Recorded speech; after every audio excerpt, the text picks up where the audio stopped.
Bonjour et bienvenue. Ce nouveau tutoriel vous est présenté par l'offre de services aux entreprises.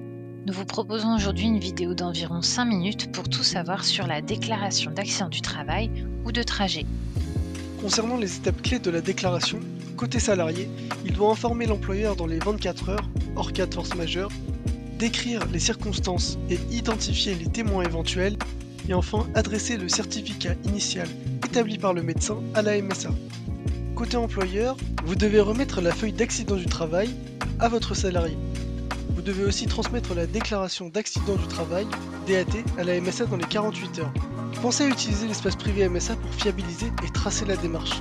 Enfin, votre DSN événementiel doit toujours contenir la date initiale de l'accident de travail.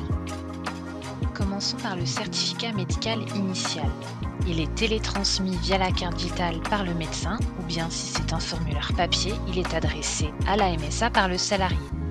Le certificat médical atteste de la nature de l'accident et permet à la MSA d'étudier la reconnaissance au titre d'un accident du travail. Rappelez-vous que depuis le mois de mai 2022, le certificat médical initial ne contient plus l'arrêt de travail. C'est pourquoi un arrêt de travail est établi en parallèle, soit en format électronique et télétransmis via la carte vitale, soit en format papier sécurisé à transmettre à sa MSA. C'est bien l'arrêt de travail qui va nous permettre de procéder au versement des indemnités journalières. À savoir qu'une indemnité journalière sur le risque maladie peut être versée. Elle est versée à titre provisoire et uniquement lorsqu'il n'y a pas de maintien de salaire.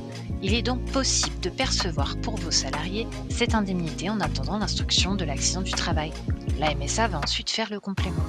En résumé, l'arrêt de travail sans le certificat médical initial ne permet pas l'instruction et donc la reconnaissance de l'accident du travail.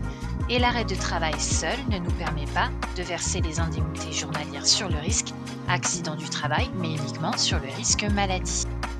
Parlons maintenant de l'historique des salaires. Celui-ci est nécessaire au bon calcul des indemnités journalières de vos salariés. Pour pouvoir transmettre un signalement d'événement arrêt de travail, certaines conditions doivent impérativement être remplies. Pour les arrêts de travail sur le risque maladie, vous devez avoir transmis 3 DSN mensuels couvrant les 3 mois précédents. Et pour un arrêt sur le risque accident du travail, il faut cette fois 12 DSN mensuels qui correspondent aux 12 mois qui précèdent. Tant que ces DSN n'ont pas été déposés, vous devez utiliser l'attestation de salaire en ligne ou, en dernier recours, la version papier. À savoir que l'échéance d'exigibilité de la DSN mensuelle dépend de votre situation, le 5 du mois pour les entreprises déjà mensualisées et le 15 du mois pour toutes les autres. En résumé, respectez bien ces prérequis avant tout signalement, afin d'éviter tout blocage dans le traitement des indemnités journalières. Nous pouvons clôturer ce tutoriel.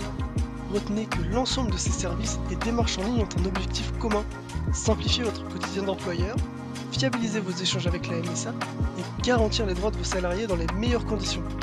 Je vous remercie pour votre attention et à bientôt.